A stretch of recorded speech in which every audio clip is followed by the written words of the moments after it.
Ghana, the land of gold, a story the world can never forget. Close your eyes. Imagine the sound of camel bells cutting through the silence of the desert. The sun burns the sand.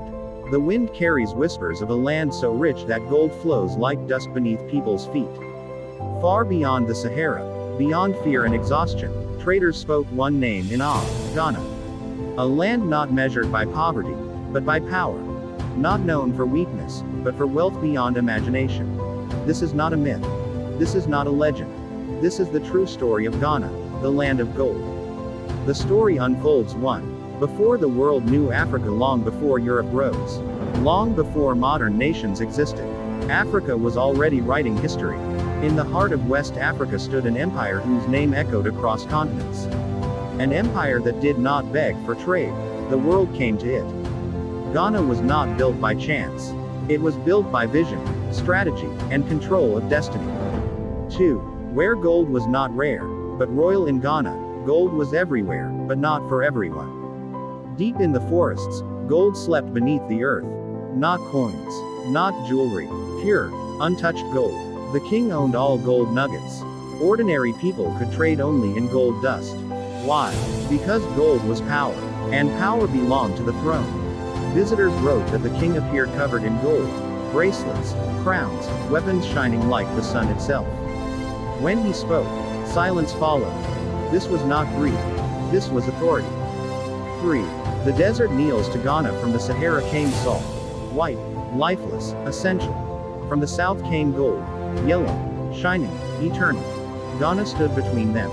Caravans crossed deadly deserts just to reach its gates. Some never survived the journey. But those who did arrived with fear and respect. Every bag of salt, every ounce of gold, taxed by Ghana. Without swinging a sword, Ghana became rich. Without invading lands, Ghana ruled trade. The desert itself bowed to the land of gold. 4. The king who was more than a man. The king of Ghana was not just a ruler, he was believed to be chosen by destiny. Drums announced his presence. Warriors guarded his steps. Justice flowed from his court.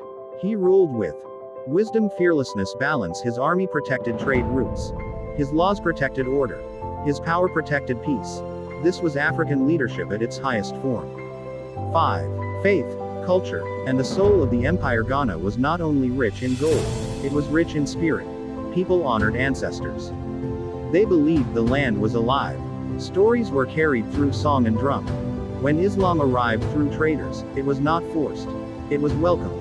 Mosques stood beside traditional shrines. Different beliefs shared one land. In a world of division, Ghana chose coexistence. 6. The fall of a giant. But even giants can fall. Trade routes shifted. Forests weakened. Enemies attacked. Slowly, the gold roads moved away from Ghana. New empires rose. Mali, Songhai. By the 1200s, the empire faded into history. But listen carefully. Fading is not forgetting.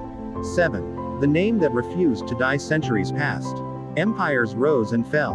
Colonizers arrived and left. Yet the name Ghana refused to disappear.